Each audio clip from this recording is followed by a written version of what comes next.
So let me share my screen and open your assignment. Let's check it out and see what you are able to do. So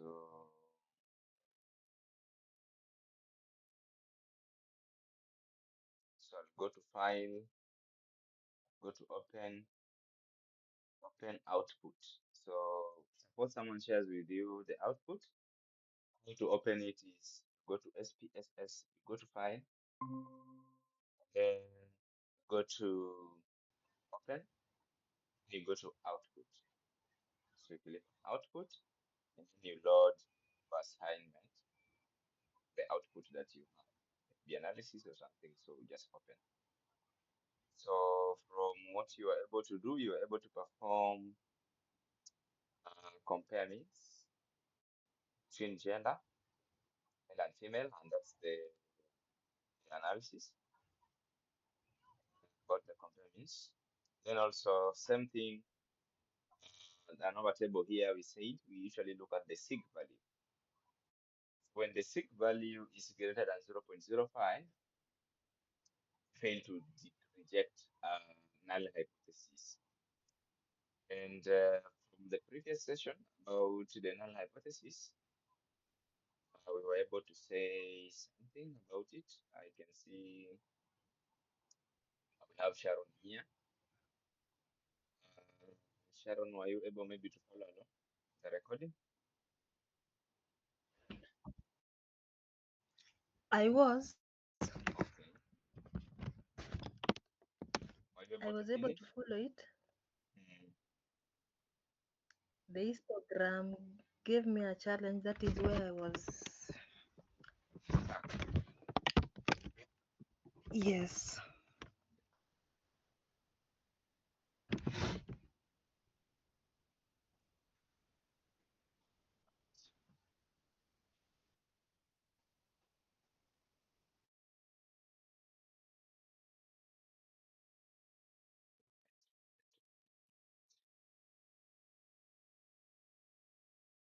So just want us to understand how to interpret uh, results that we get, especially from the ANOVA table. Uh, so let's understand that. So ANOVA table is a very critical component, very critical technique, very critical statistical technique that helps you be able to compare more than two groups. So if you still have two groups, well, two or more groups, you can use ANOVA to help you determine which group is maybe better than the other. Take an example where you'd like to compare the performance of male and female students in a class. How can we say that this class is better than the other? In this class, male perform better than female. How can we say that? So that is possible by using one, something we call t-test, and two, something we call ANOVA, analysis of variance. Analysis of variance. So let's see what ANOVA is. So ANOVA stands for analysis of variance. Analysis of variance. Variance is like the variation. So the analysis of variance is also called ANOVA. ANOVA are of different types. So we have, you see somewhere one way ANOVA. One way ANOVA, as I said, I encourage you in class that as you are starting, you need also to leverage on the resources that you have online, because what we give in class is more practical. So you need some theories. So that's why I'm introducing these theories also for you. As you will also be doing your research, you'll be able to relate. So one way ANOVA is a type of a type of ANOVA that that focuses on one independent variable,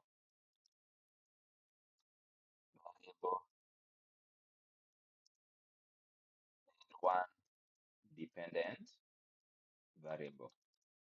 In the previous class, we were able to define what is independent variable and what is dependent variable. And what we said is that a dependent variable is a variable that receives the effect. A dependent variable is a variable that receives the effect. We call it the target variable, or the dependent, or we call it the response variable. A variable that receives the effect. That's what we call the dependent variable. An independent variable is a variable that influences the dependent. So the independent variable is the effect, like the one that causes the effect. The dependent variable. We usually call it also explanatory variable, like it explains itself. So it helps you how to know the other variable. That's what we call the independent. It's independent. It helps you know the dependent. So independent depends on the independent variables. It's called explanatory variable, while in SPSS it's called inputs. When you're looking at variable view, input is referring to independent variables, while target is referring to the dependent variable. What receives the effect is what we call the target. So in one way, ANOVA is a type of ANOVA that focuses on one independent variable and one dependent variable. When you happen to have that, then you go for one way ANOVA. What do we mean? For instance, you are measuring. I have this interesting analysis that I usually perform when you go and watch.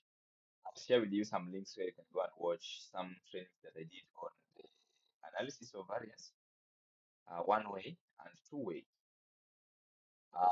The recording is in the YouTube, so I'll share the link if you can find it. It's on our YouTube channel, but it's public, so you can, I think, access it. I will just check if you can directly access it or right on this project. So I can able to have you look at it in details. So I was trying to do analysis on the effect of plant plant weight, not plant weight, but plant height, growth rate of a plant. And I was trying to compare this based on the environmental factors. I was comparing this at the point of reference to the sunlight intensity, so either low, high, medium. And then I also doing this also with referencing to the watering frequency. So watering frequency is daily or weekly. So how does watering frequency and light intensity affect the growth rate of the plant? That's what I was doing that analysis with ANOVA. When we try to combine these two, like combining two independent variables, remember sunlight intensity is now independent variable, and also the watering frequency is also independent variable. So when we combine two independent variables, try to look at the effect on the dependent variable, which is the plant height. That one we call it two-way ANOVA, because we have two independent variables being causing an effect to one independent variable, one dependent variable. But when we talk about one-way ANOVA, it's just, for instance, looking at only watering frequency, how watering frequency affects the height growth rate of the plant. We can look at that analysis. I have it. I'll share that also. So we're looking at exposing plants in a low light intensity, exposing plants in a high light intensity, exposing plants in medium light intensity. Is there any difference in the growth rate? Even if we can see the difference from maybe the means of the plant, like growth rate in terms of means, is that enough? That is not enough. We need to go further and perform ANOVA. Comparing means is not yet enough. Comparing means we return just the means for each. But are those differences really statistically? Is there just statistical significance in those differences? By looking with our own eyes, we cannot sufficiently tell with evidence. We only tell based on what we are able to see. So that having been said, let's take an example, for instance, what Maureen was able to do. You are trying to compare the mean performance, the mean salary between male and female. When we look with our own eyes, we'll be able to say that you see, you know what? In this organization, female are earning higher salary than men on average. You have evidence. This only is not enough. This only, by looking at these numbers, just like this, is not enough. There's no support for that. That's why there is a need for analysis of variance. That is where now ANOVA comes in. And what is important on this ANOVA is actually this sig value helps you determine the effect. However, in the general reporting, you will need to quote this F value in your report. You need to quote the degrees of freedom. Degrees of freedom. For now, just know it as degrees of freedom. However, when you do the research, as I said, for example, when you ask ChatGPT or Gemini, your favorite generative AI, explain to you what ANOVA is. You will meet DF, which is degree of freedom. You will be able to see what degrees of freedom is. For now, when I try to explain it, I think I will complicate the scenario, which I don't want for now. And then now we have sum of squares. This is, if you want to know how like analysis of variance is computed, this is actually mathematics happening behind the scene. So if you want also to go and see behind the scene mathematics behind it, you can go to have a look. So the way we arrive to this value is actually starts from here. Like it starts from here. This is sum of squares, and then this is the mean squares. These are the mean squares. So then from this mean squares, we get the average. Like not the average, but rather we get the not the average, but we get the ratio. Like we get we call it what? We get the ratio. Just call it the ratio. It's like the division between this, and then we get this one. So this value is key in interpretation, while this one is key in reporting. This is key in interpretation. So we usually compare this value with 0.05. That is a general standard. 0.05 is 95% confidence. What we usually do is we usually subtract. So 95% is like 0.9. So 0.95 is like 0.95.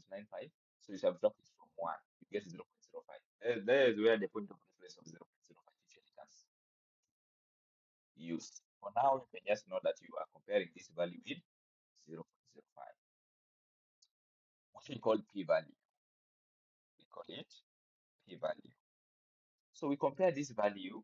So we come here to our whiteboard. In our whiteboard, so we have defined one-way ANOVA. So we said we have one-way ANOVA, we have two-way ANOVA. We have one-way ANOVA, we have two-way. So let's finish that first. Two-way ANOVA. And we can go now to the other way ANOVA.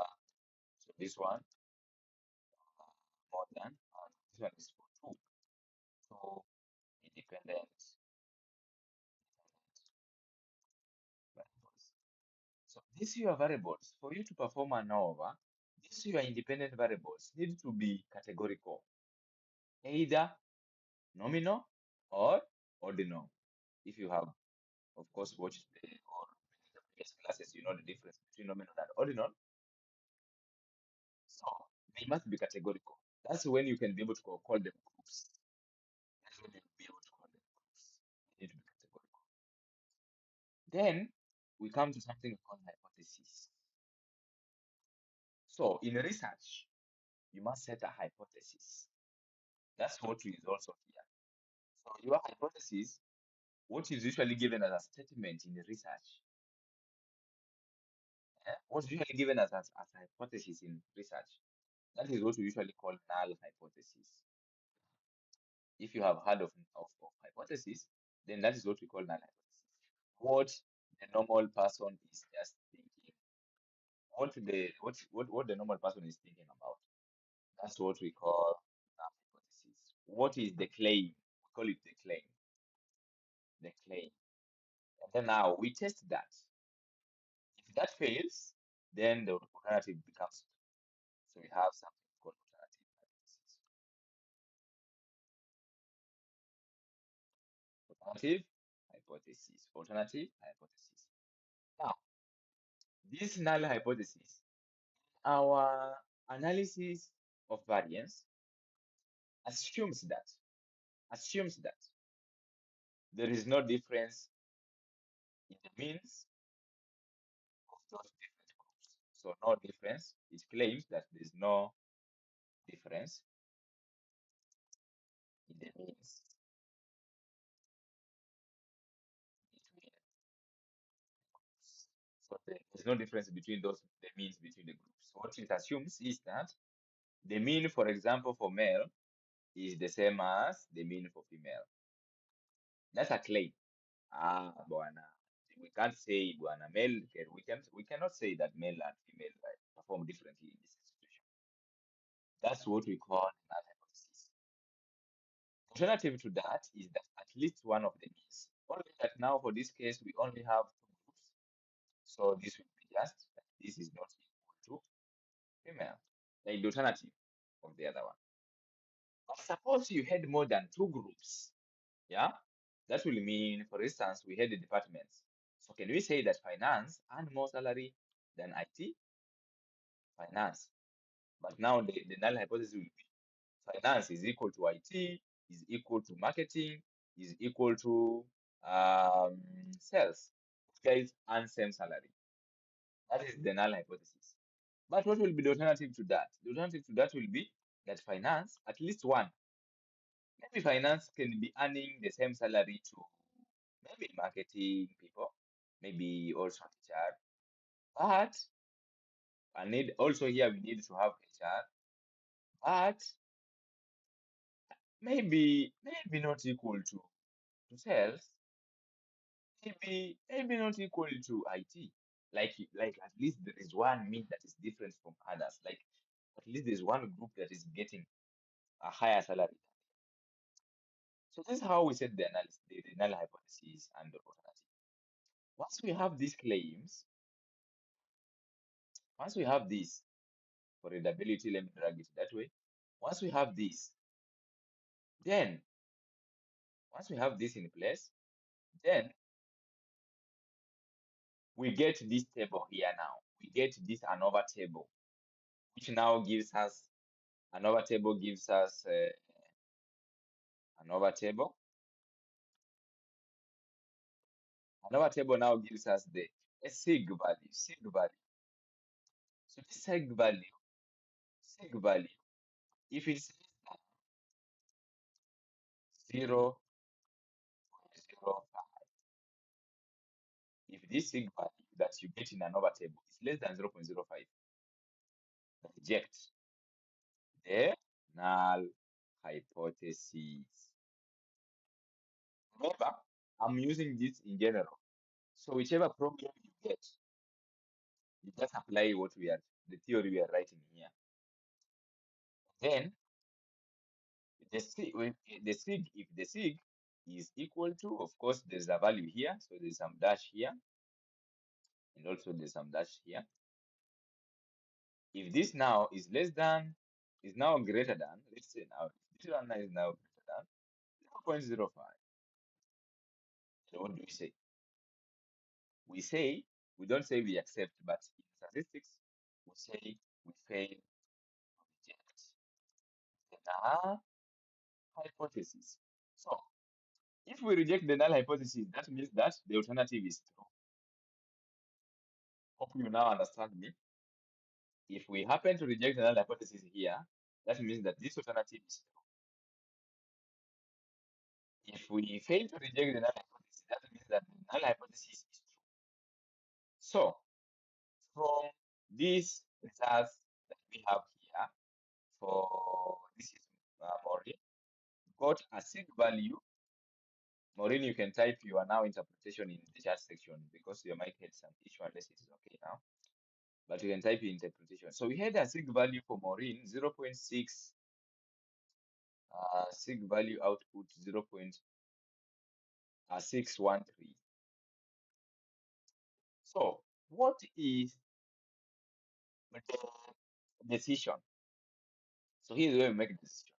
What is the decision for this? Do we say we reject the null hypothesis? The null hypothesis is that male, let me put the null hypothesis for this case, gender, it was about gender. So male are equal to female. So there is no one who is earning higher salary than the other between male and female. So uh, can we say that we reject the null hypothesis? If we reject the null hypothesis, that will mean that male or female are above someone is earning higher salary than the other. If we reject, if we fail to reject, that will mean that actually it is true that male and female receive the same salary. Though from our means, with our naked eyes, we can see that female perform better. But is this difference significant? That's what this ANOVA table tries to find out. That's why you see this thing. So we are asking, is this difference significant? So can I get some answers from you based on what we see on our screen and how you interpret this as from my explanation? Sharon, do you have something to say on this?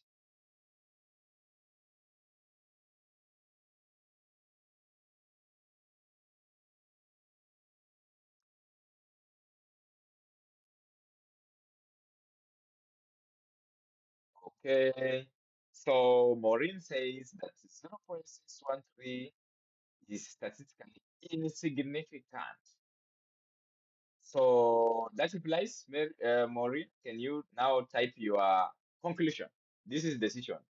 Now, what is your conclusion? Your conclusion is now about you return your conclusion. When making your conclusion, you take your conclusion back to now your focus, gender. You now return your conclusion to gender. Maybe male perform better than female, female perform better than male, or there's no difference between not like this salary. Now there's no difference between the salary for male and female.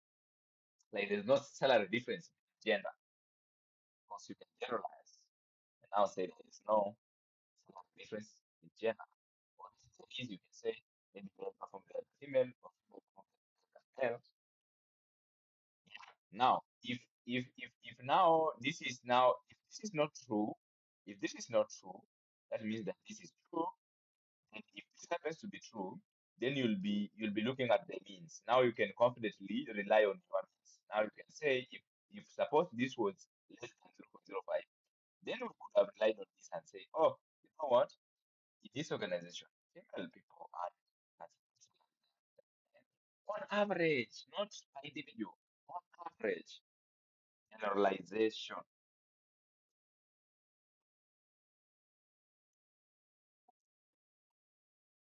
right? So Maureen, can you share your you need to share your conclusion. So your conclusion is that no salary difference between the gender. Yes, true. No salary difference between the gender. Evidence from statistical results. So while interpreting, now that is interpretation what you are doing there.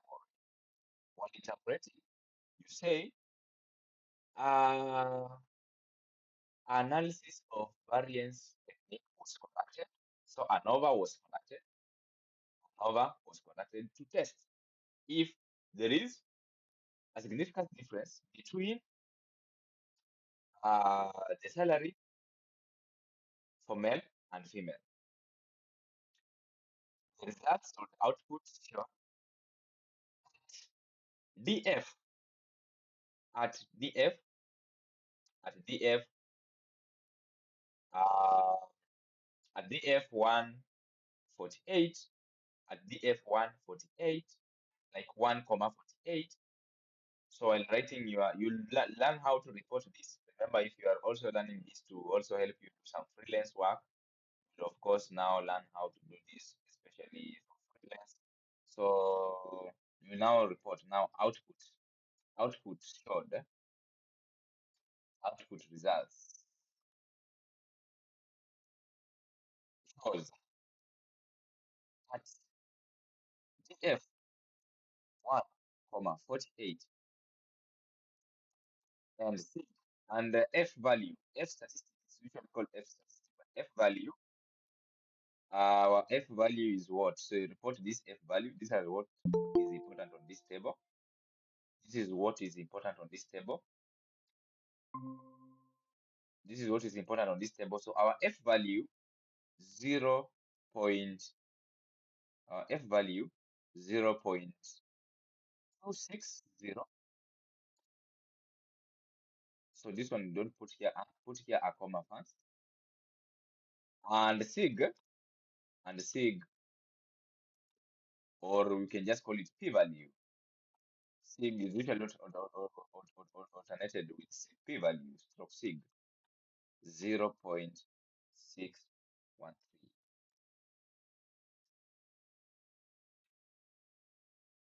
Decision, since, now from there you start, since the p value, since the p value 0.613 is less than or is greater than, depending on what this value will be now.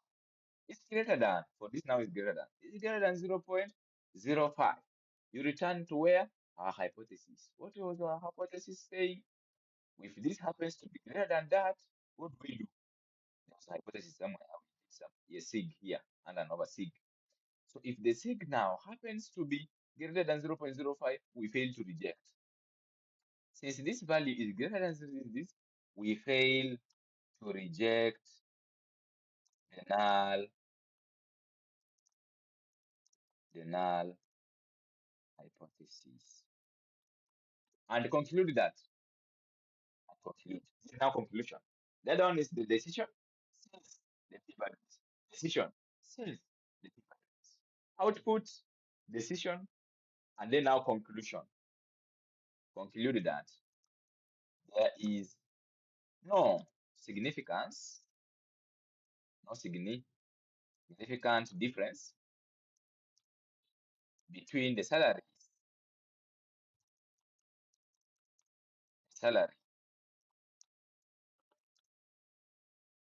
for male and female. This is now reporting on the results.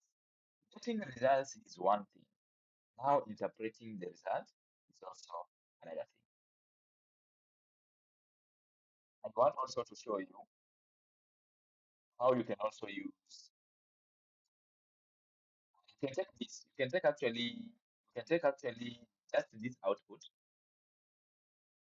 not really even the screenshot, you can just take this output results from another table. How you can also use generative AI to help you make a decision. Just copy this, the output. You see, output, you got this df, you got this f. With this foundation we are giving you, you will be knowing what to do at what point. So you can just copy this, come to, let's say Gemini, let's say Gemini.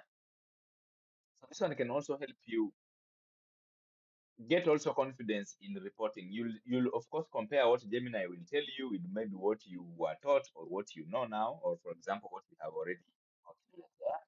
So tell it this is this is an output from ANOVA analysis, from one-way ANOVA. This specific, you can say from one-way ANOVA. And remember, if you did not know that one-way ANOVA exists, you will not be able to give maybe a better prompt. Now that we know, now we are good. So this is an output from one-way ANOVA. Comparing mean for male, mean salary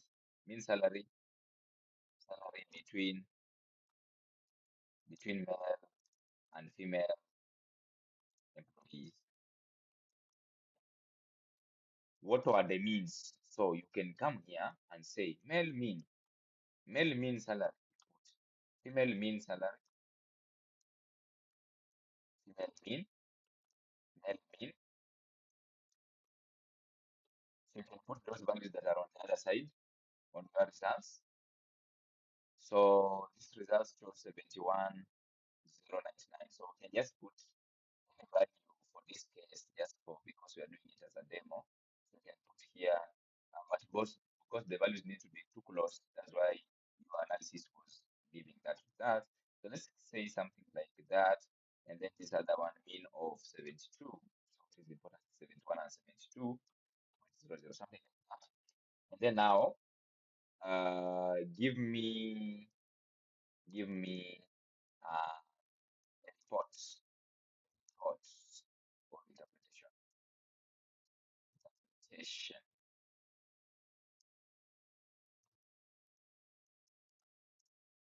for about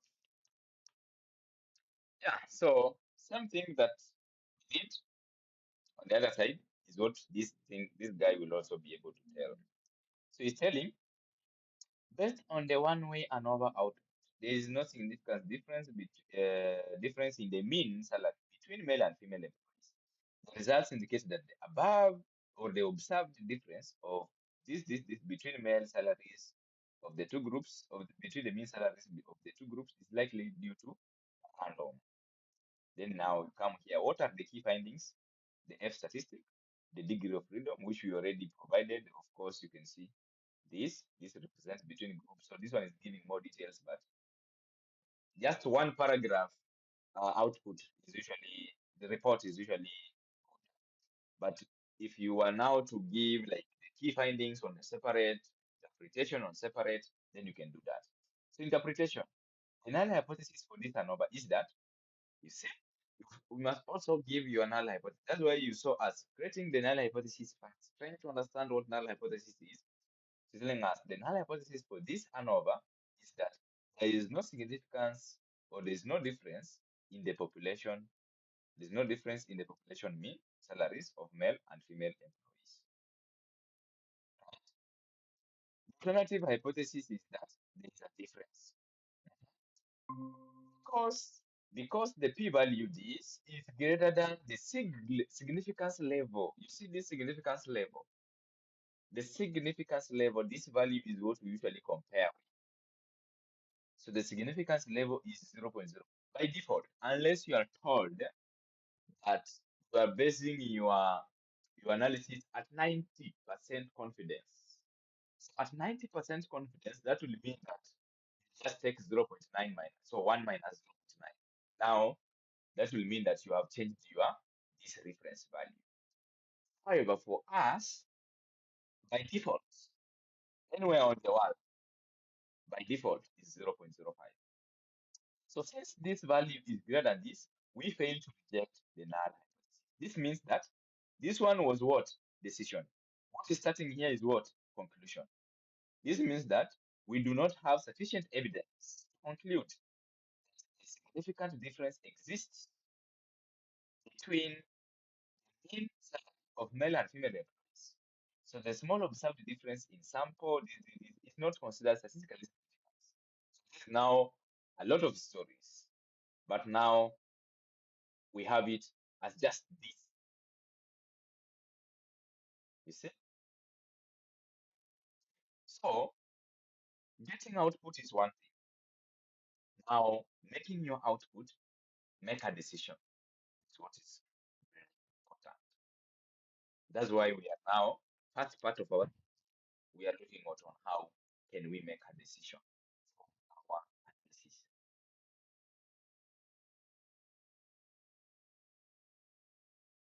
Any question? And now from here ANOVA, Is there any question before we move to the post hoc?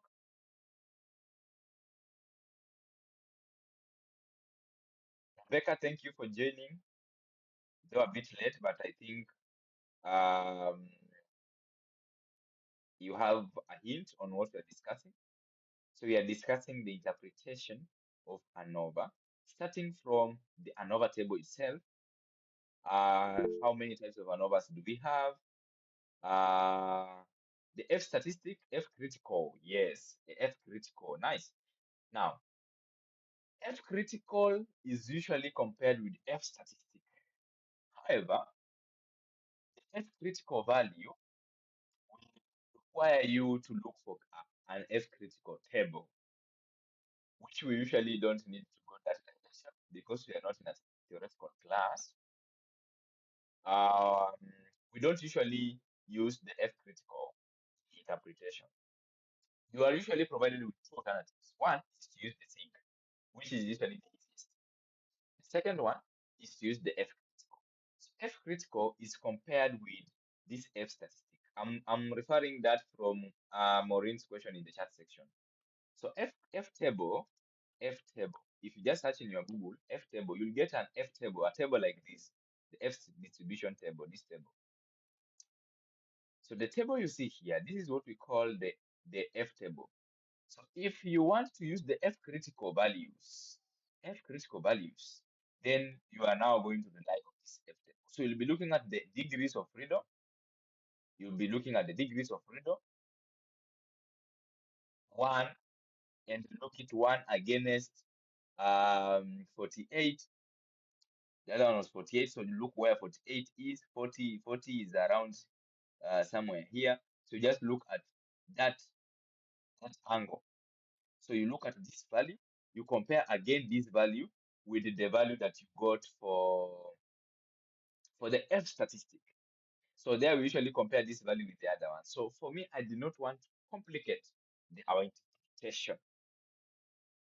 This table, you rarely use it unless you are in a theoretical class. You will of course use this table. But for interpretation, just know the F, the alpha, the sig value, which is 0.05. Compare with the sig value that you'll get there. That will make your work easier. However, reporting output, key findings, you need to mention the F statistic, the way we did in our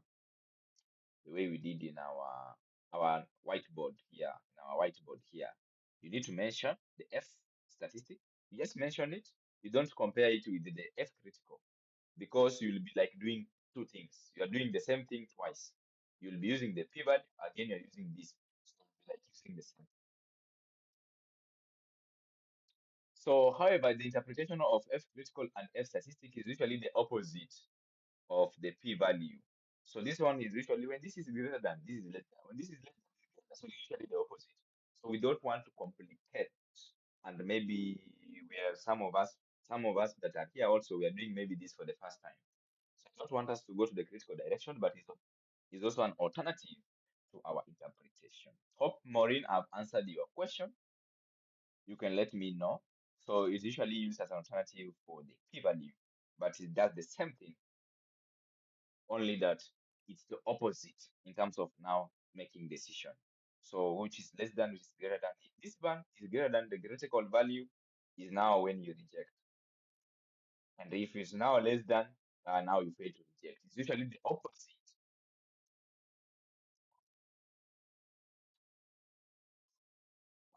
Huh. Okay. Uh, Rebecca, do you have a question on the ANOVA before we go to post hoc?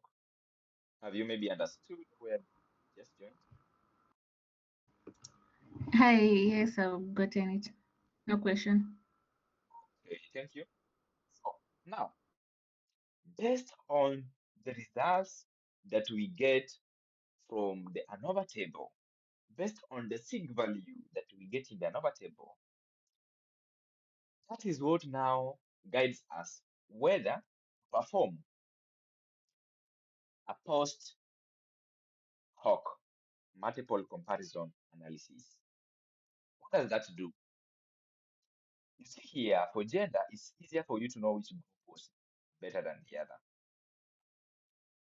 or which group is causing some significant difference. Suppose male had maybe like a salary average of 71, female have a salary average of say 80 or 90, and maybe that difference is significant, meaning that this sig value is less than 0.05, then by default we will know that female maybe have a higher salary on average. But suppose you have more than two groups, like for the departments, you will need to know which department is earning higher. Don't tell us that there is just one of the departments is having a higher salary than the other. We need to know which one, and not maybe based on just the means that you got, but again comparing one department and the other, comparing one department and the other. That's why it's called multiple comparison. And then now that is what now is needed. Suppose the sig value is significant and you have more than two groups. Now with that there is where now the post hoc comes in. And post hoc also, the post hoc results here, okay, here there's no post hoc results, but here here is post hoc, no post hoc results because it was not significant. I didn't perform it. But from the output that I did, just for learning, I directly did the post hoc without even first considering the ANOVA to check if it is significant. But from the post hoc also, from the post hoc, where you post hoc, oh, this one was which result? This one is a totally different thing. Anyway, when you perform the post hoc, so let's say we perform analyze, compare means, one way ANOVA, you take, of course, I think I did not save the changes I did for gender. So gender is not here, department is not here. Okay, for my data. Sorry guys, I think I took the best data, only that I did not save those changes. So let me change that. We said if you need to perform any now statistical analysis on these variables that are categorical, you need to change them to be numeric. You will need to change them to be numeric instead of being string. If they happen to be string, you will not see them while performing those analyses that need them. While performing analysis that need them, you will not be able to see them. So you just need to know that. So that just need to change that out. This one needs to be square. But let's change this first. So for us to change this, just simple 1, 2. So just go to variable view. Just go to change from a string to numeric. Let's change this to numeric. Click OK. Let's click OK. Data view. Now we can see our gender is okay. It can be able to switch still, but now it's now nominal. You can see here there's no A at the top. A means this is a string. So here you can see type numeric, but the department is still string. So you need also to do the same for department if you were to also do the same analysis. So go to there, go to numeric, click OK, and click OK. So we have our things sorted out. Just save this data with this. So that's it. So if you are using the data I've shared in the chat, just make these two changes. Shared in the WhatsApp. Okay, now we'll repeat, analyze, compare means, and now go to one-way ANOVA, and then now take this department to the factor because it's the categorical one. So you take it to factor, and then you take salary, which is now the dependent one. You take it to dependent. Go to post hoc. Suppose now the ANOVA was true, like was significant. Now we click on post hoc here. Check LSD. However, we have these common ones like Bonferroni, and then we have Turkey's B, and we have Turkey. These are very key. However, these are just inventors, so they're named after themselves. However, they are helping us like perform multiple comparison.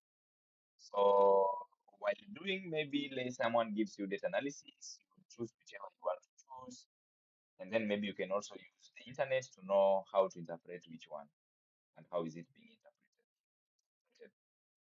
And then from there now you'll be able to know how to interpret it. So it's not that it will harm you. However, some freelance usually come with specific requirements, like when you perform using the Conferoni or perform using Turkey. So just ensure that you are keen on the mentioned post hoc multiple comparison. And then you click on continue. So just click on continue and then just click on OK. And then you'll have now your post hoc. So you just look at the sig value. Just look at the sig value. Just look at the sig value. However, ignore this if this value is not less than 0. Ignore this to whatever it is. So you might see some minimal 0.044, very small difference between sales and marketing, meaning that one is likely to be higher than the other. But because this was false, now this is also totally not relevant. So there's not that significant difference. However, we can just look by our eyes on what we can be able to see by compare means. I think we are having the same data, so I can just check one of our data. Oh, I need to perform that. We'll just do compare means again, but now this time we do means so that we can take this salary to the dependent, but not the department. Okay, comparing the department. Okay, for me, I was comparing department. So let's take department to the independent group. Then click on OK. And then now you can see sales are earning 67 while marketing are earning 78. You can see this difference is really big. This difference is really big. So the difference that you see here, ANOVA signifying on the multiple comparison,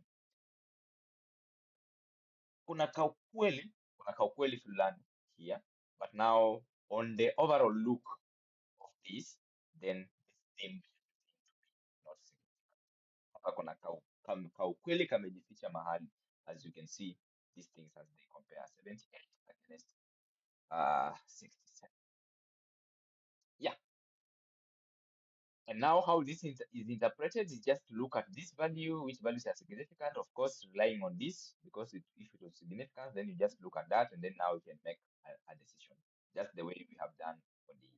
Just look at these groups, now you can say, oh, actually, it seems like between these two groups, these groups seem to have different, they seem to have to be that different. So let's know, what is the difference?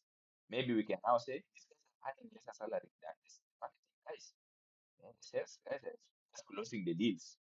Yeah, the marketing are doing the heavy work. Anyway, based on this data. Right. Any question on this before we now go to our session today? Today we are looking at data visualization. So we're just looking at the visualization part. So Sharon, where you are stuck, visualizations, we are going there. Yes.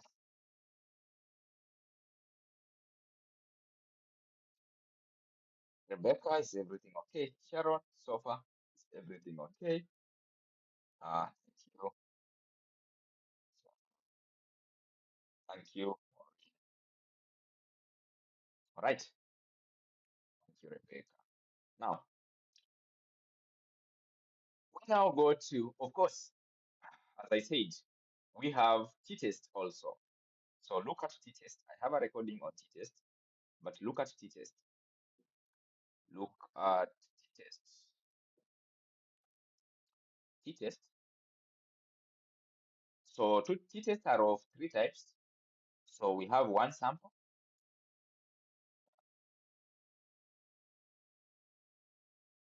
So t-test of three types, one sample, t-test. I'll just give you like theoretical examples. One sample t-test, but when you check the recording that I have previously, I did the analysis on the one sample and on the t-test. So it will be a good resource for us. So it's good for me to give you the foundation on this. So we have one sample t-test. We have two sample independent t-test. These t-tests. Then we have two sample. We have two sample uh dependent t-test. Okay. So the three common test types that we have. So they are powerful in their analysis. So of course, when I have already said this, you just take this. Search in the internet, search on the generative models, let it break down to the point you can understand. You can even tell it, explain to me like a class 8 student, explain to me like a high school student, explain to me like a first year student. Just it will break for you down until you be able to understand the details. One sample t-test. What is it about? This one is usually just one column of data. So I'm explaining this one as fine. So what does it about? Let's explain it as yeah, form four column. So one column data, one column data with a okay, I think speculated is not a speculated uh speculated hypothesized mean or hypothesized value. Mean or value. Yes. So what does this mean? I want to give you an example. With the example, you easily understand this. Hypothesized. With the example, you'll understand this. Now, suppose, let me look for Rebecca statistics. Search. Yeah. Good. Now, let's talk about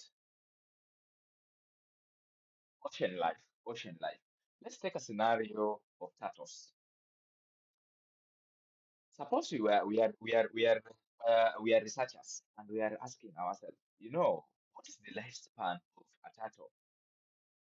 So someone else says turtle can live up to 100 years. Another person says, no, it cannot live up to 100 years. Maybe it can live to 150 years. Another one says, no, uh, for me, I think it's like 50 years. So now we want to validate that. Remember, we're talking about turtles. Now, don't look at the data and so on, just look at the turtles. Now, what do?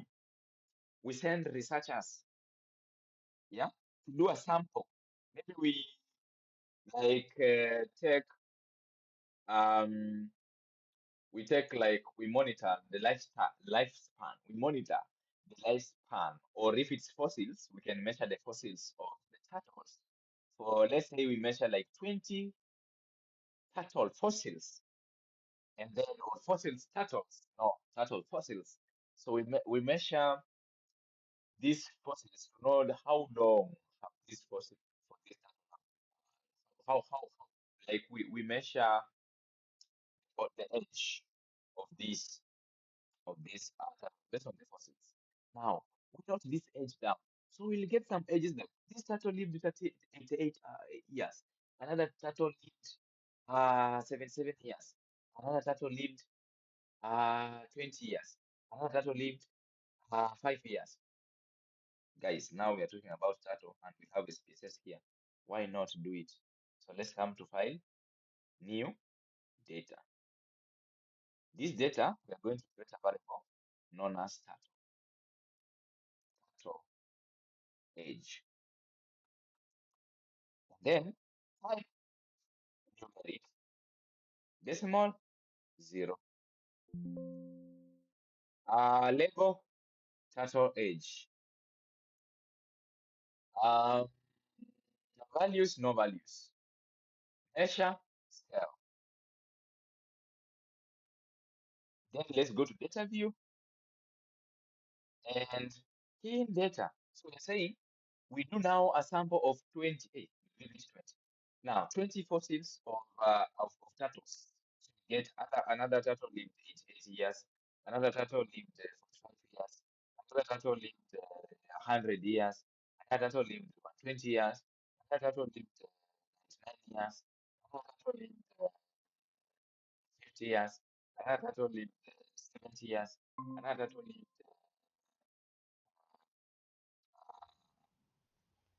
89 years, another tattoo lived 5 years, another tattoo lived. Is there a question? Is there some notification? Okay, hope everything is okay. Right. Now, so I'm just doing that very fast so that we can have that data ready and talk with the data. And then now we have 10 is 10 we can do just getting these values. Uh, so let's focus, that just placing them around the like the hypothesized ages for those guys. But of course, we have some others dying at early age, so we are just doing some numbers so that we can get an exact something like a generalization. So these things are really good for generalization. If you really need to generalize your hypothesis, so on 120, 130, 130 years. Well, I can just leave 15, but we're looking at anyway a better side of it, like the longest years they can. Anyway, this 15 will drag others down, but anyway. So now, these researchers collect data, but of course, a good sample is a good representation. Yeah, a good sample is a good representation. Our 20 observation is not enough. You need to get enough data. You need to get like a generalization. You get like 4,000. You get like 1,000. Can you multiply like 1,000? Can you multiply like let's say even 200 is not a bad sample.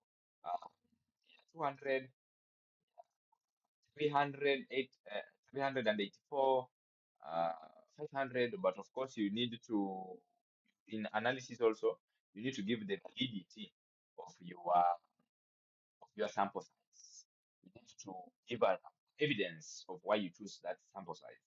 So it will also depend with the measure technique you're going to use. Now, once we have this data, now we go to something we call one sample. So to perform one sample t-test is still under analyze, compare means, then you'll see this analysis types. So the independent is one, the dependent is the one is called paired. This one is what we call the dependent. So I'll just is paired. And then also the independent is called unpaired. So if you get something unpaired, it's still the same as independent. So let's perform one sample. So click on one sample. You take this title to this test value. Then here under test value, this test variable, test value is now, what is test value? Now, there is where we come in. So we come and agree, like now we are a team of researchers. We say, mm, we want to set our claim. eh? We call it our hypothesized, or we call it our assumed mean. Now we want to have like an assumed mean, and we want to say maybe a turtle should live like 100 years if it is like fairly living. Yeah, maybe mtu hajakutana nayo akaigonga mawe ikakufa. Maybe maybe in the ocean mtu akaipiga na anyway, whichever. So a fair year, let's say 100. Here is where you put that claim, your hypothesized value.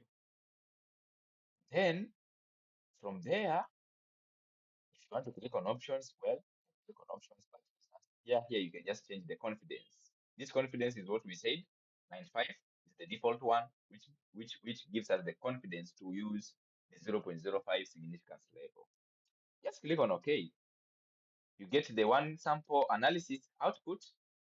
And in the one sample analysis output, of course, you'll get the same things, but in this case, you'll get a t statistic value, which is also like ANOVA, where it is it is a measure known as T critical, which also has a T table.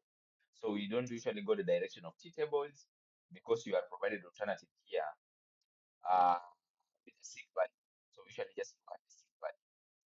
So the DF with the degree of freedom, which I said you can of course check what that is.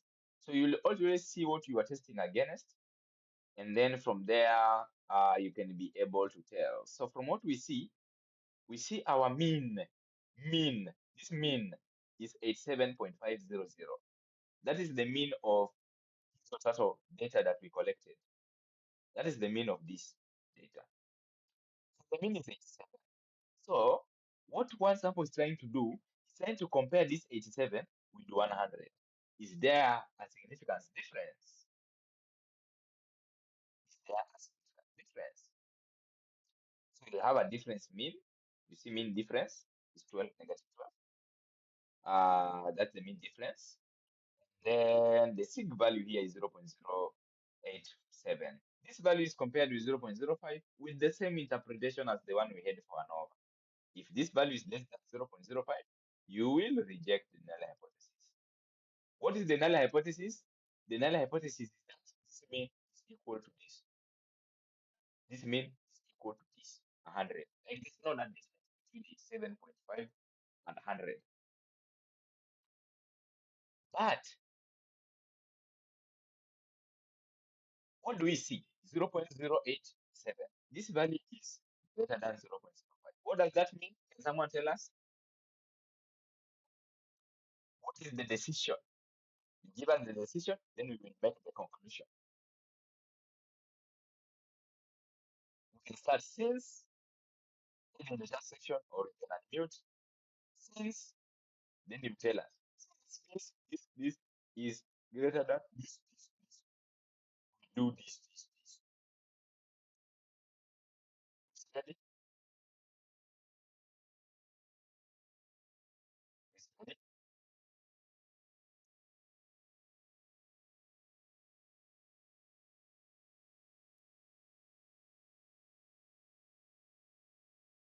Who is ready?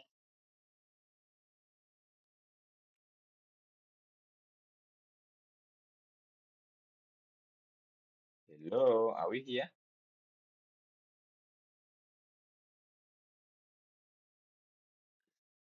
You can use the chat section. You can unmute. Just tell us. We are here. Since what? Since this is this.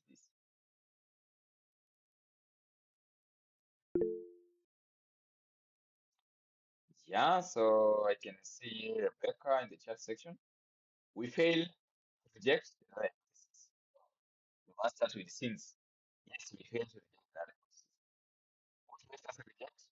Since the p-value of 0.087 is greater than 0.05, we fail to reject the null hypothesis. Then now comes conclusion. And we conclude that there is no significant difference between the assumed mean. Remember here we're talking about assumed mean. The assumed mean of 100 and the actual mean, or we usually call it another term, is true mean. The true mean is now 7. So there's no that significant difference. It's based on that. Are we together? Together? If we are together, maybe you can react with thumbs up so that we know that we are actually together. So we are trying to ensure that this information sinks as possible as we can. Thank you, Rebecca. Sharon, are we together? Yeah, thank you, Maureen. Thank you. We are together. Now, that's one sample t-test. However, these other two ones I'll not be able to give like now practical, but I will send you the recording where you can get the practical that I performed on this. So, but I will explain what this does because it will be easier for you. It's a very, very simple, very good things, but very powerful. So you can just choose a field to apply depending on the scenarios. You can see how this is totally practical. For me, I just came up with an idea of turtles. You can see how this is practical in different scenarios in manufacturing, construction, in finance, in in environment, in whatever, blue economy and so on. So two sample independent t-test. What is this about? So If you have data, let's say about male and let's say female, let's say for example their salary, like for our case we had salary, yes. Now, if we have like groups, we have two groups. We have two groups and are undergoing the same thing just once, not twice, just once. That's what we call independent test. Like two sample, the two sample we mean like we have two groups. So we have like the two groups. For example, our data here that we have for gender, we can be able to perform with it one sample, the two sample independent t-test. However, what is the dependent t-test? This is called paired. You can of course get paired. If you forget, just know this is called paired, but this one is called unpaired. So while once I explain the two sample, the dependent one, you easily understand the difference because you can't understand the difference without me explaining this one. So where does this apply? This one applies when? This one applies when you have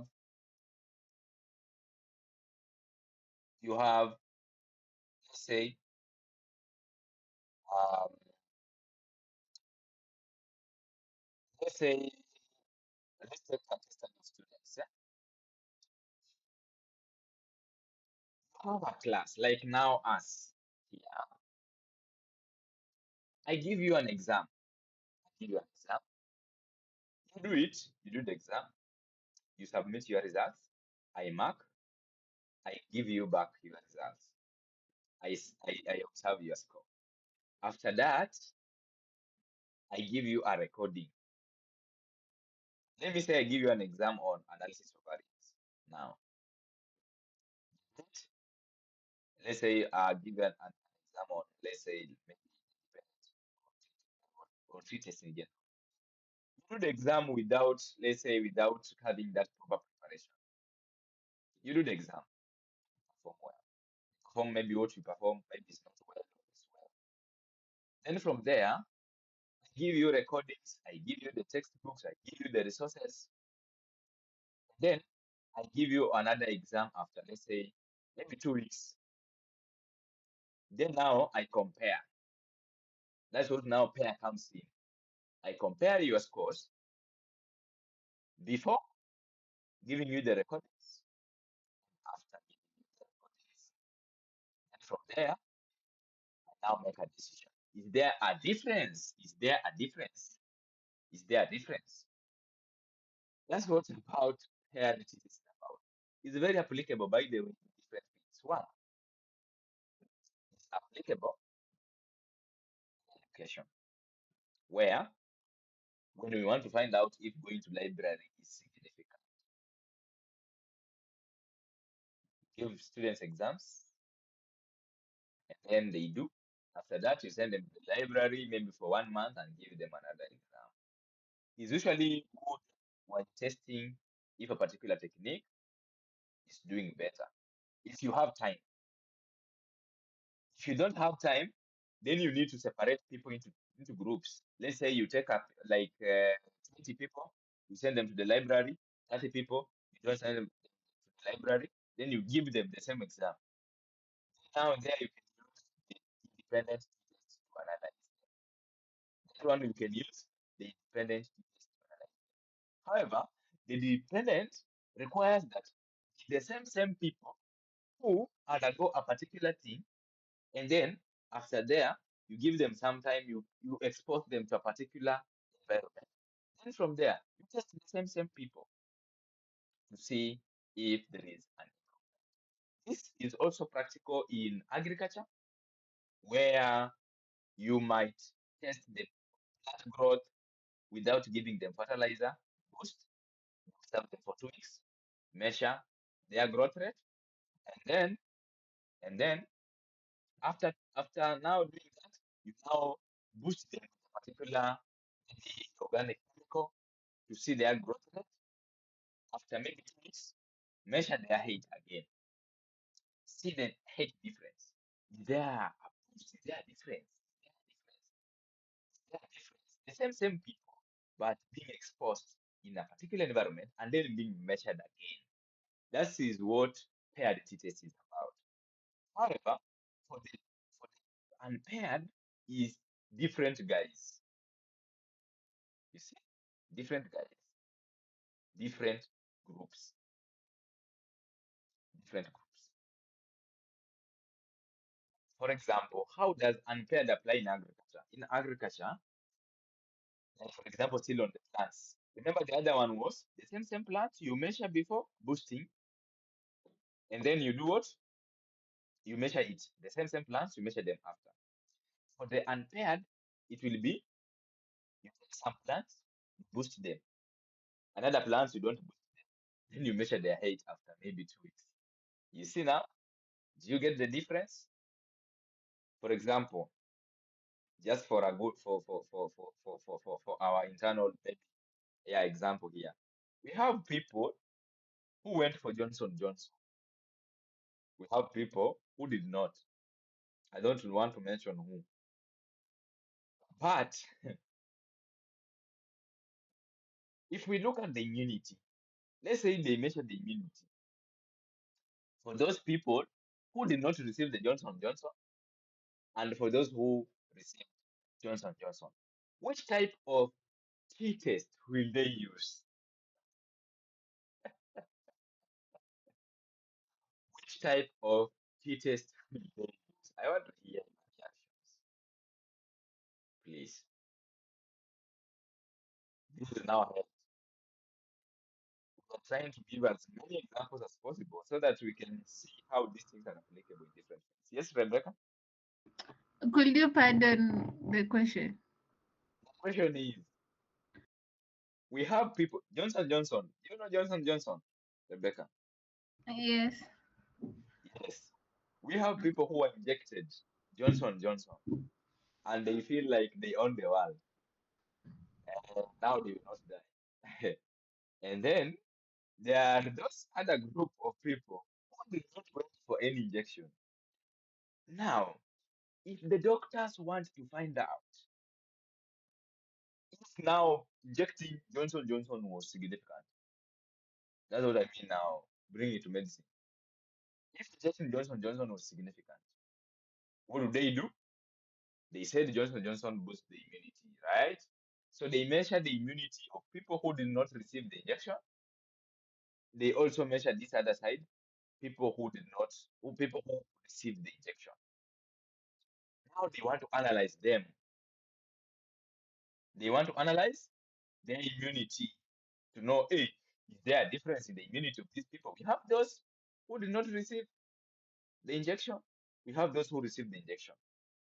We try to measure the immunity. Two different groups.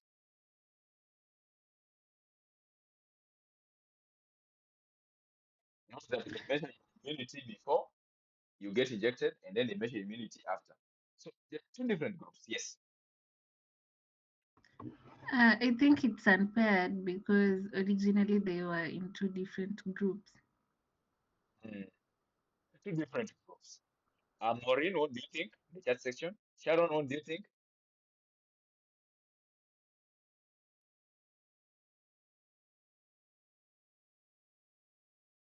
Sharon, what do you think?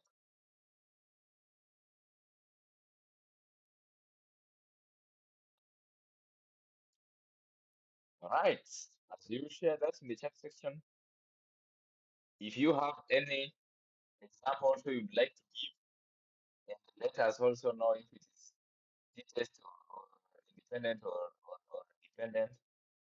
You can also give us an example. Maybe Rebecca, do you have an example that you'd like to give to see, maybe to check if you understood?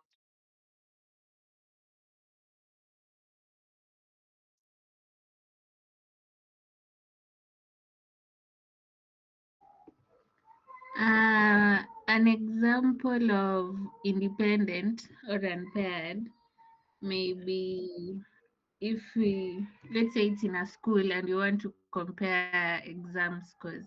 So we put the girls and the boys into two different groups is when we compare. Yeah, please repeat. Some miss. Sorry, give me a minute.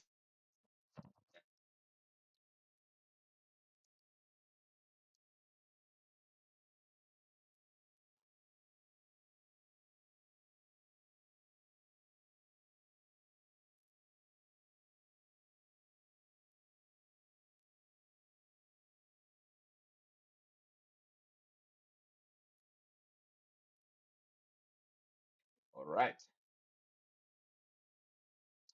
Yeah, guys, this is a very, very interesting topic that if you understand it, will be a powerful data analyst because most of the scenarios that we usually get to analyze usually resonates under t-test, hypothesis testing, which is actually also performed under t-test, and ANOVA. Then there is linear regression and, and multiple linear regression. So they resonate around here. So in the we can use like five like yeah, there's an example there in the chat section. So an example is taking the scores of 20 girls and 20 boys in a school to check if they differ in scores. So this school they need to have undergone the same exam. That's the first thing, Rebecca. We need to note. Need to have undergone the same exam and maybe they're from the same class. Like you may try to put some other things constant. Then from there now you measure their scores to see if their scores differ. So which type of test is this now? They are recommending?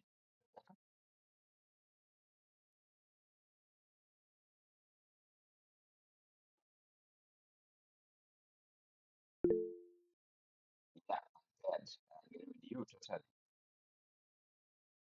Great. Great. So that is it. I think we have understood this part, but of course, we need now the practicals. I'll share with you the recording on that. So let's do the last part of our session, which is about now data visualization. We have started it initially, but we can now improve on it now. Now, we want to focus on data visualization. How do we do data visualization? Come to graphs, you come to chart builder. Click on the chart builder, you'll see this pop up. Just ignore it and click it. Okay, click on OK. And then from here now, so it has started making some things with the axis. So come to the graph chart builder. So the first thing is, for example, if you are given this data, you'd like to visualize some things. Even from our case study that we are referring to, what we were to work on, there's a particular Google document. You see there are some suggestion on which type of visualizations that you need to perform. So, like in this one, what is this part? This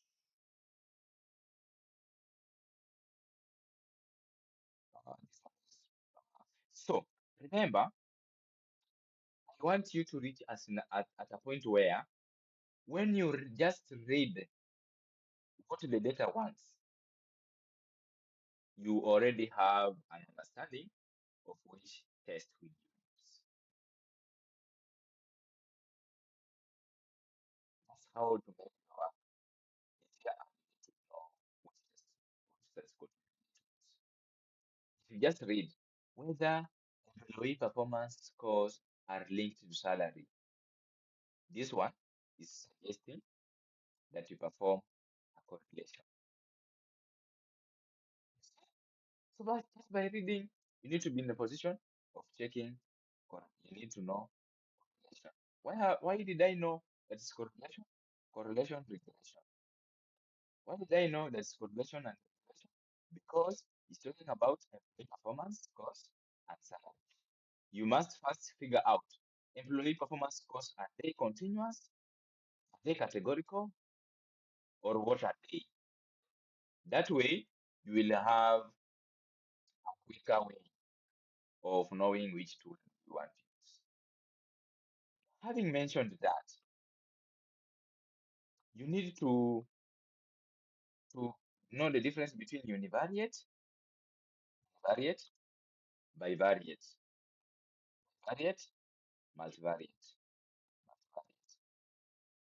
multivariate, multivariate. So, univariate means that analyzing one variable. These terms are, I think that it's very heavy terms, but analyzing one variable analysis, like one variable analysis, consideration of one variable in analysis. Bivariate, consideration of two variables analysis.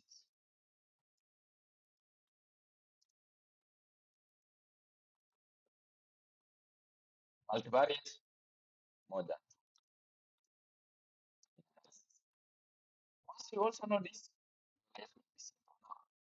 Once you know this, first thing, if you're analyzing one variable, you need to know, is this variable continuous? Is this variable categorical? Is this variable, yeah, continuous categorical? Is it discrete? That will help you to know which visualizations should you use. If you are talking about one variable, so if you happen to have, let me put this thing in the whiteboard, whiteboard, uh, univariate, univariate. Talk about univariate and we have already known. So I want us to know, uh, so variable types.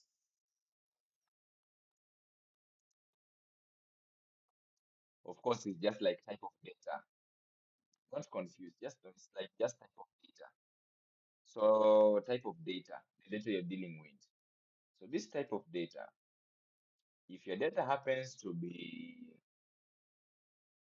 if your data happens to be, let's say, if your data happens to be categorical, you need to know which are likely,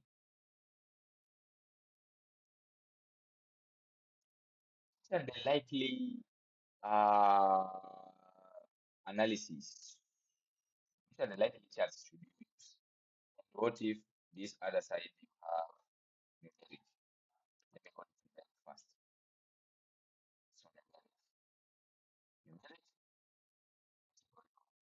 Now, if you happen to have categorical, then you need to check. This is now for univariate. Remember, this is now under univariate. I'll write univariate at the top. So just let me remove this a little bit and then see.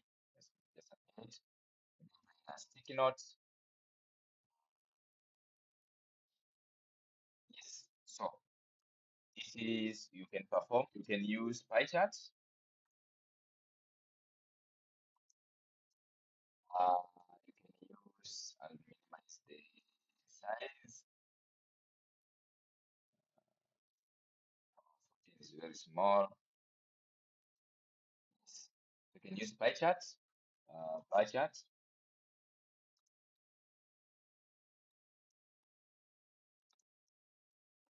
Bar chart, of course, bar chart, column charts is like the same thing.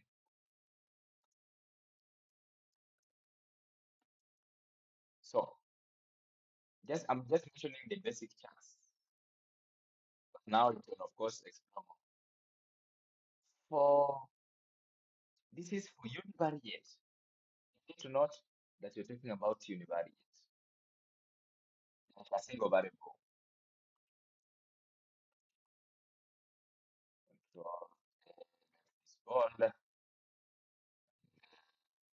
this put it to the top. So for univariate,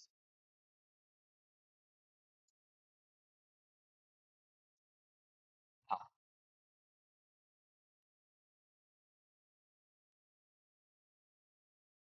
this is, remember, is for this other side. For univariate, you'll have, of course, now things like histogram.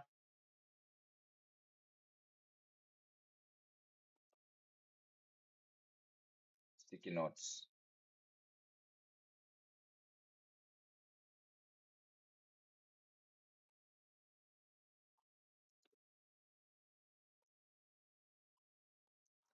Here you have histogram. Uh, most likely, remember it's univariate. So this most likely histogram is the recommended one here. However, you can also have things like density plots, but these are advanced plots. You can explore K density and density plots. That is it. Density plot, and you can explore similar. But you can also search online preferably charts for numeric. So first thing you need to identify which type of variable is this. Is it numeric? Is it categorical?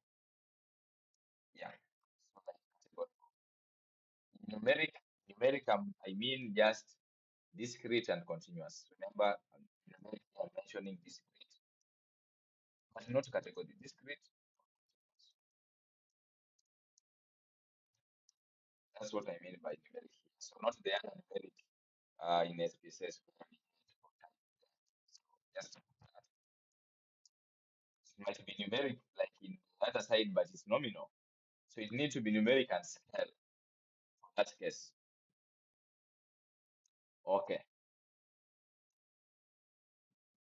numeric and scale. But this side is nominal ordinal. SPSS. This is univariate. We need to do the same for bivariate. Now, this is one variable. That's why they are made a few. It's just one variable.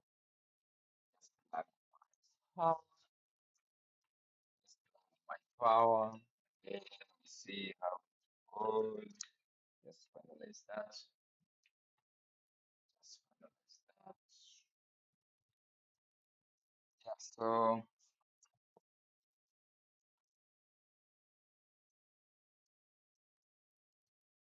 hmm,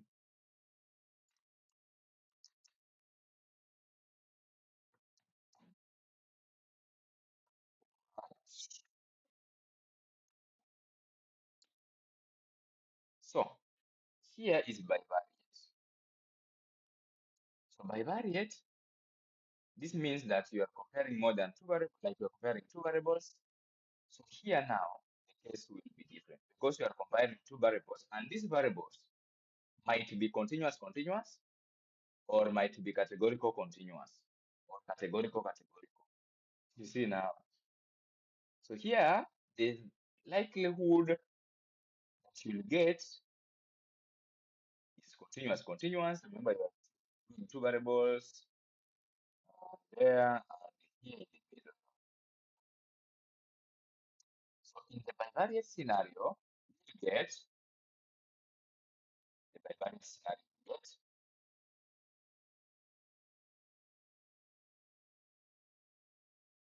continuous, continuous versus, just leave it here so that we can have space. Continuous versus continuous. That's the first one. So you need to know which plots do you need for this. Then, of course, this one, the plots will also might also mean also this is how you can also use this technique to know how to do analysis for which type of variables that you have. So continuous, continuous, and the categorical versus continuous, then lastly categorical. So you might need categorical here, categorical versus categorical. So you might just, this one will guide you to know which charts are the best for what. So from there now, I take a sticky and put it here. Maybe mention a few charts that are put there, and maybe the analysis kind of analysis that you can perform. Take this one here, and then we can take this one.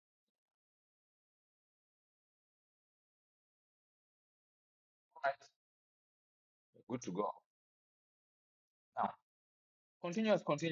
What you'll do first is scatter plot, because this means that there is like kind of association. So type of tests, types of analysis. So maybe I put types of analysis below, uh, type of likely analysis.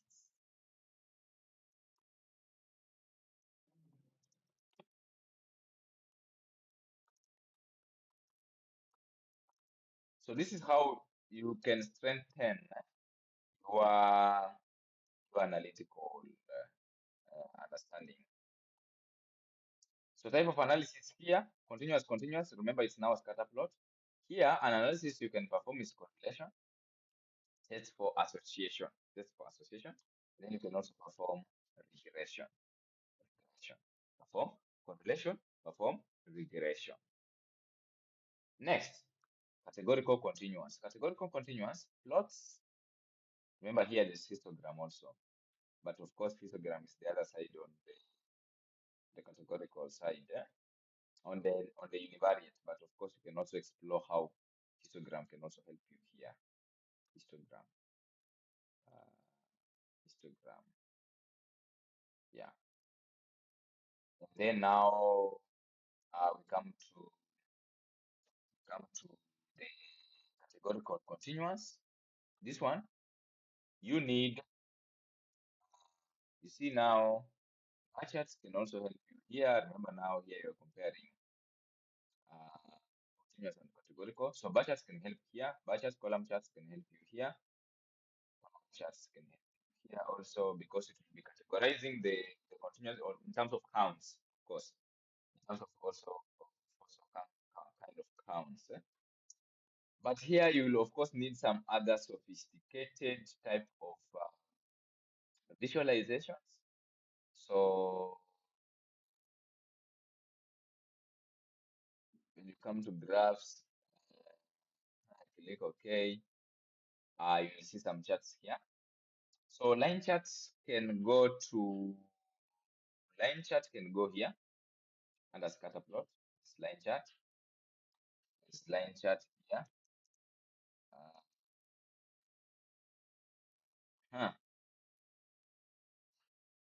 where is the dialog? Okay. Line chart, area chart, continuous, pie chart, and polar. This one is of course for the univariate categorical. Scatter plot is the one I've mentioned. Histogram is there. High lows. High lows is good for categorical continuous. Categorical continuous is good for high low. Box plot is also under categorical continuous. So box plot,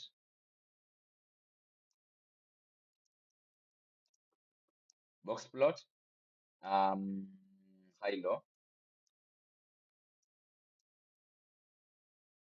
uh,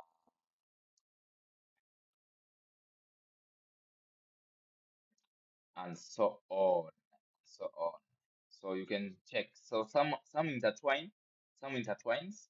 So you can just check which best aligns with what you are analyzing. Some intertwine.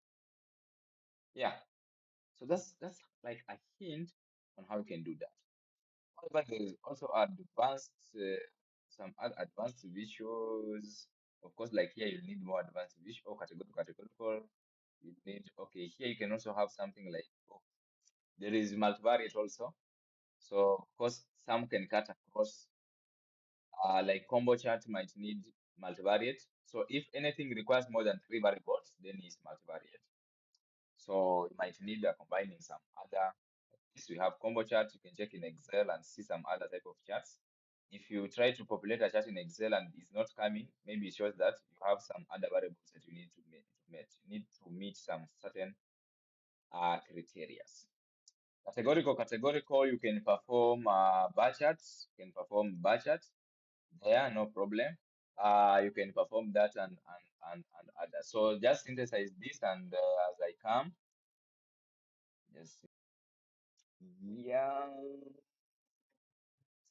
yeah. Yes, here we are. So Just check, this is bar chart. So here you can also do other type of charts, column charts. You can do them here. Of course, we are trying to compare categorical. Here you can do donut charts and so on. So like you have a number of charts that you can perform here. And of course, you can still always explore more. There's a lot of charts actually. I'm just mentioning like the common ones. If you come to like Power BI, you'll get a lot of different types of charts. So we'll be starting Power BI next week.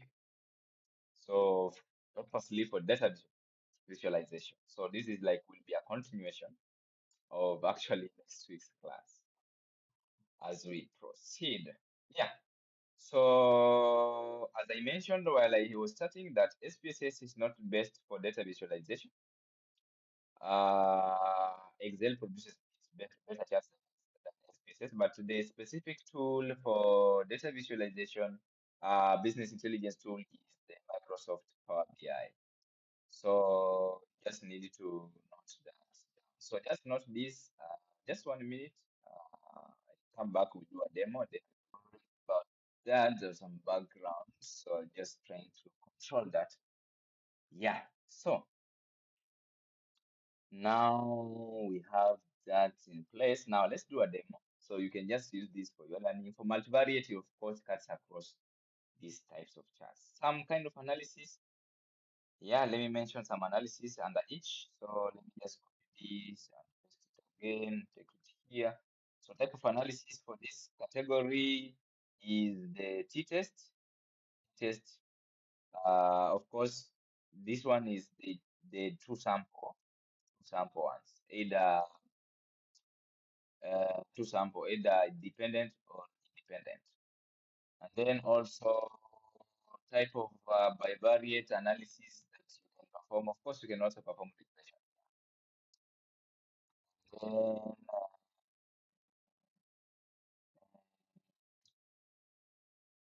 yeah, ANOVA, you can perform ANOVA, and they are not limited to these ones, so you can explore more as well. Then for categorical, first analysis that comes to my mind is something we call cross tabulation. So I'll show that how we do that. In, I'll try to balance between some few things that I'll need us to cover in SPSS while also doing the Power BI. So we'll be balancing that. Of course, Power BI might take us like 6 sessions.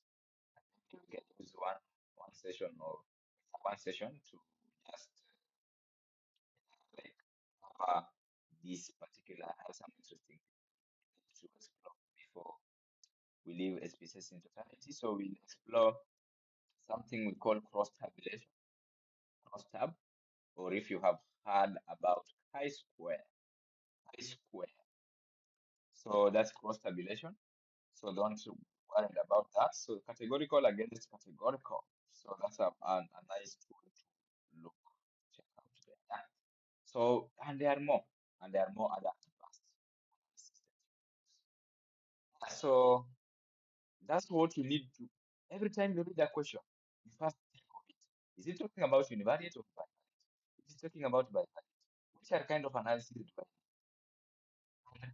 If it's bivariate, is it continuous, categorical? Which analysis do I want? Then you perform them. So let's perform just a simple, let's say we want to look at salary. We need a box plot. Let's take a box plot. So this is how you drag. You just drag a issue from this side if it's for comparing more than two groups. But if it's just yeah, even the box plot is also good for checking for outliers. There's something called outliers. You see here on the continuous alone, on the variate continuous here, the continuous here, and the invariant. So there is also box plot. You can actually explore your data with box plot. This one gives a 5 number summary. So we'll be seeing such analysis. So let's go back. So just drag what you need, you put there. So let's first perform the simplest, this one. simplest, just one big box plot. This means that we just want to put one variable, and we can put a variable like salary. And now we just click OK. So the box plot will be generated. Then we have your graph shortly. It's running down here. You can see the GG graph is running. So just wait it to run, and then it will give you the results.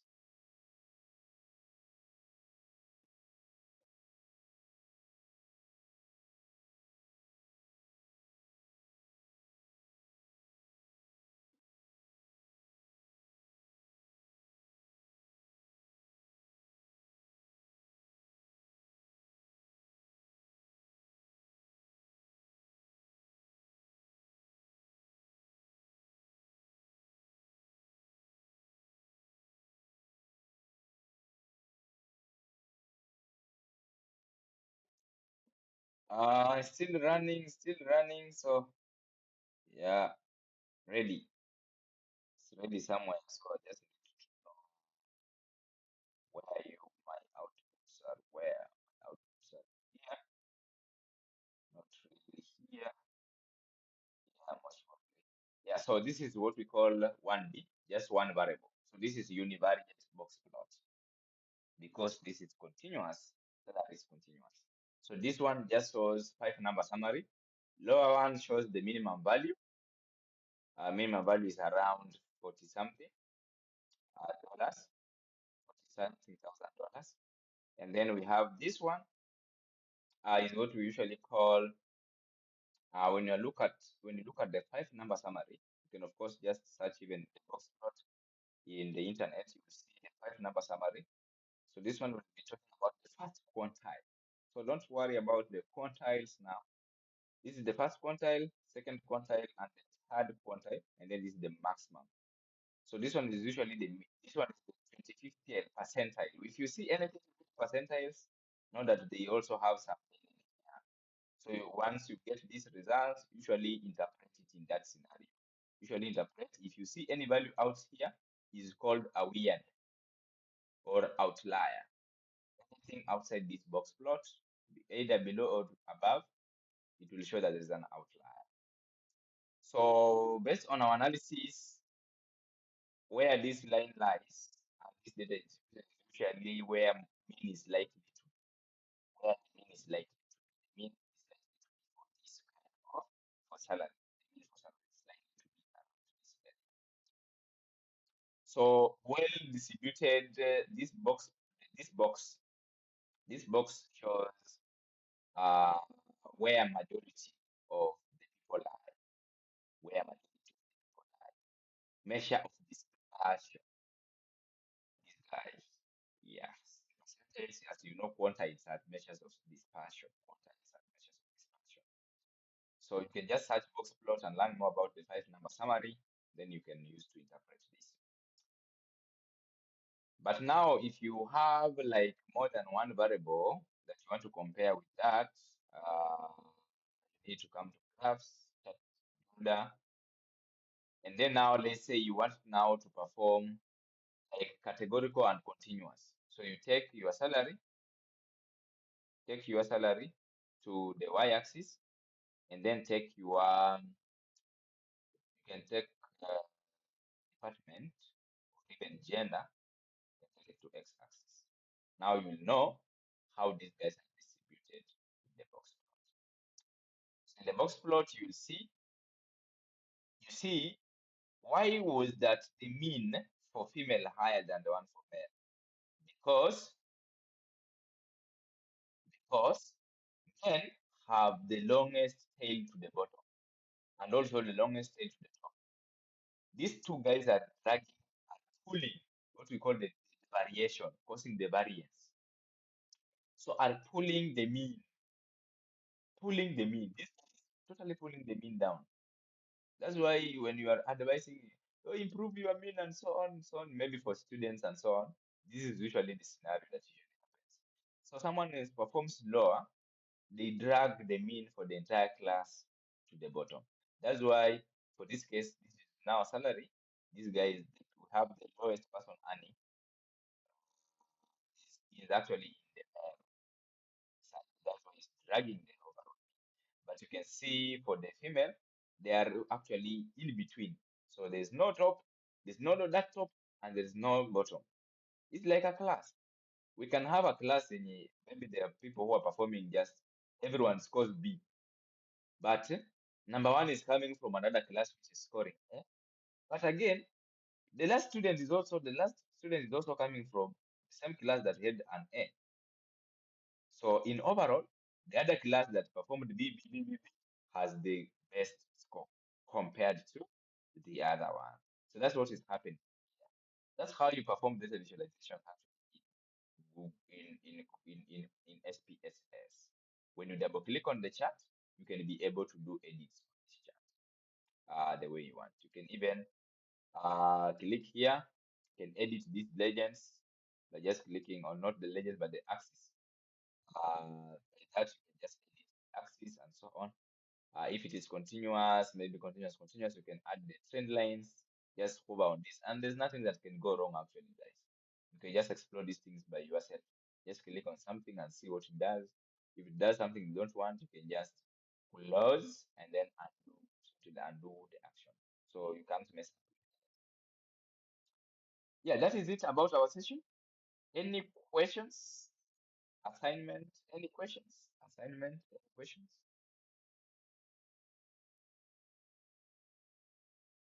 Assignment is about data visualization. So you need to visualize this data. Um, think of what you can be able to explore from this data and then come up with visualizations. Share with us the output. So the output you just save. You see like this one, just come to file, then you save it, or you try like to close it without saving it. It will ask you to save. Just click on yes. Then save this output. Give it a name. SPSS last session. Session visualization. Yeah, something like that. Something that you can use to remember maybe visualization. This is how you save your output, and then you'll have your output in the folder. Now you can send that output send by email so that you can have that.